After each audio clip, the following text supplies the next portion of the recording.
Imagine the psychological exhaustion of spending months preparing for a family celebration, carefully following every obscure rule laid out by a controlling relative, only to realize that the rules were never meant to be followed.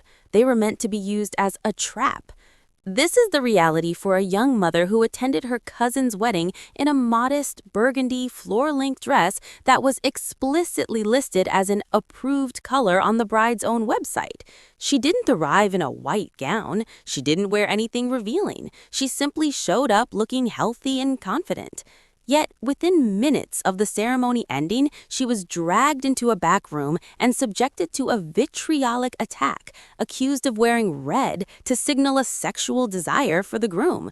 This isn't just a story about a misunderstanding over a color palette. It is a terrifying exploration of insecure projection and the high price women are often asked to pay to soothe the fragile egos of those around them.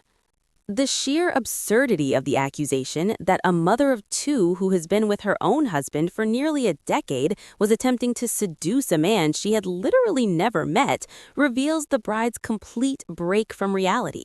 When a person is so threatened by your physical appearance that they invent a historical conspiracy about the meaning of a dress color, they aren't just being a bridezilla, they are engaging in emotional abuse. The bride didn't see a cousin, she saw a competitor who dared to have curves and long hair.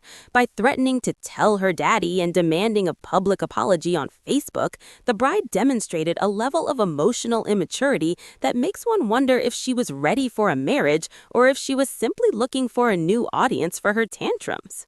This pattern of entitlement and the grooming of the victim often begins long before the wedding day. Consider the secondary story of a mother-in-law who spent an entire engagement trying to sabotage the couple's vision, from the venue to the food, finally culminating in a calculated act of financial humiliation.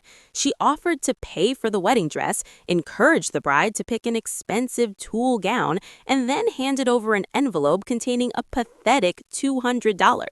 This is the control through currency tactic, a way to make the victim feel small and dependent right at the moment they should feel most empowered. The bride's retaliation, a secret dress swap in a spite cereal bar, was more than just a petty move, it was a reclamation of her own autonomy. She refused to let a woman in a silver sequined hairdo dictate the terms of her happiness.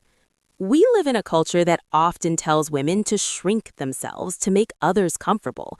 We are told not to be too loud, too successful, or too pretty at someone else's event. But these stories prove that no amount of shrinking will ever be enough for a true narcissist. If a cousin is willing to call you a slut over a burgundy dress from Amazon, she would have found a reason to hate you if you had shown up in a potato sack.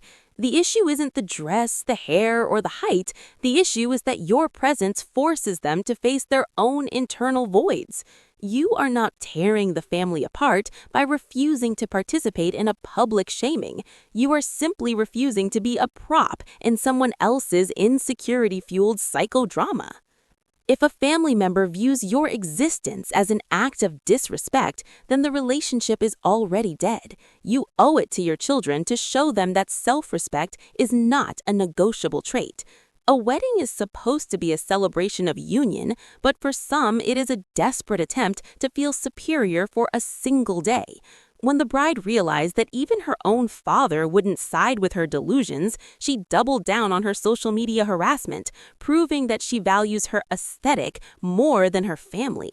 Sometimes the most professional thing you can do is go no contact, block the phone numbers, and walk away with your head high and your long hair unbothered.